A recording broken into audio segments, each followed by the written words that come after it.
Top quality और consistent performance के लिए सिर्फ सिल्वर पंप नाम याद रखना। બનાસકાંઠામાં સિંચાઈના પાણી મુદ્દે કાંકરેજના ધારાસભ્યએ સીએમને પત્ર લખ્યો છે।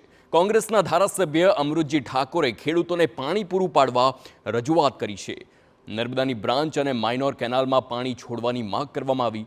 પશુપાલક ખેડૂતોએ પશુના નિભાવ માટે ઘાસચારાનું વાવેતર કર્યું છે। પશુપાલકો અને ખેડૂતોની માંગને લઈ ધારાસભ્યની સીએમને રજૂઆત છે। સુજલામ સુફલામ કેનાલમાં તાત્કાલિક પાણી છોડવાની માંગ કરવામાં આવી છે।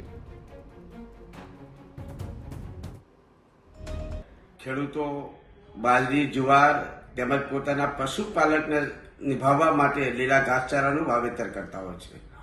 આ સમય દરમિયાન પાણી બંધ કરી દેવું એ યોગ્ય નથી। બનાસકાંઠા જિલ્લાના મોટાભાગના લોકો ખેતી અને પશુપાલક વ્યવસાય સાથે સંકળાયેલા હોવાથી નર્મદાની બ્રાન્ચ કેનાલ અને માઇનર કેનાલ તેમજ સુજલામ સુફલામ કેનાલોમાં તાત્કાલિક સિંચાઈનું પાણી છોડવામાં આવે એવી માનનીય મુખ્યમંત્રીશ્રીને રજૂઆત કરી છે।